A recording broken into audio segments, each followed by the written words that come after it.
Hi everyone, it's Kristen McDonald, registered dietitian again, and I am excited to share today's cooking demonstration with you.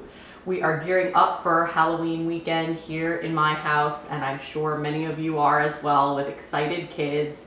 Halloween may look a little different for some of us this year, maybe passing on trick-or-treating. And so I know we've got some candy and goodies in my house, but I also wanted to make sure that we had some activities that the kids could participate in this weekend, and also that are a bit more focused on healthier foods. So hopefully your children will enjoy these treats as much as mine do, and enjoy making them with you as much as mine do.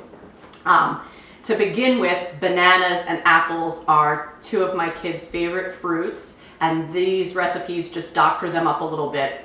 Also, we had the opportunity to go apple picking near where we live in Virginia this past weekend, and that was great. This box was full of apples, and we've been using them up, so I'm using one here today in my demonstration. Any variety of apple will work for the vampire apple bites. If you want to have red lips, I would suggest one with a red or at least partially red skin.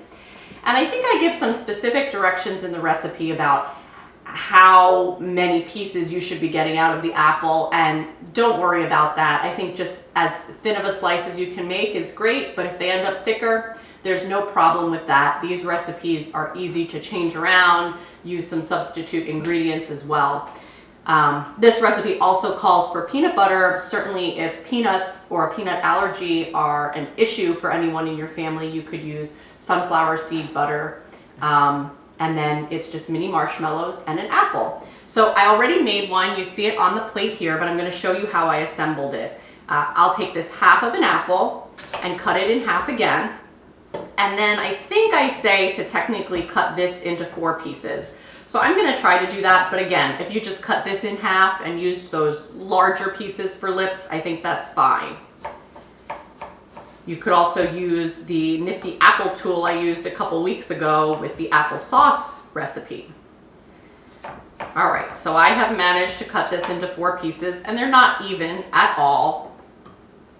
Take a little peanut butter or spread of your choice and put it on the side of 2 apple slices. Put a little more on this one. Then I'm going to take 5 mini marshmallows per set of the vampire lips.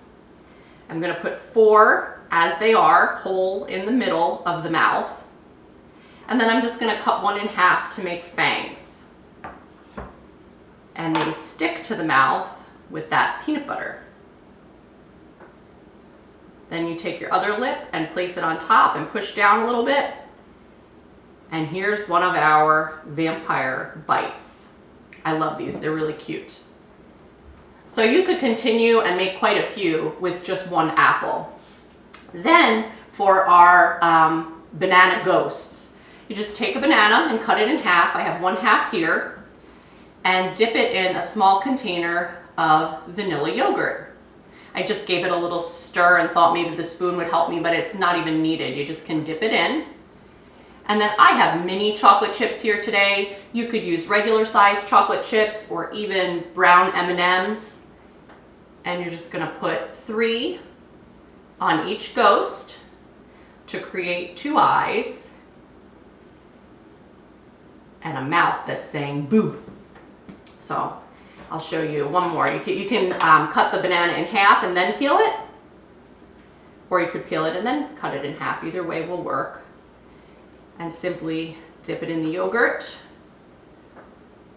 place on here, and you know, you could eat these as they are without putting them in the freezer. They may be a little messier, or you could freeze them for a bit. And then we found, my family, that when you take them out of the freezer, it's actually better to let them defrost a little bit. Otherwise, they're a little cold and hard to eat.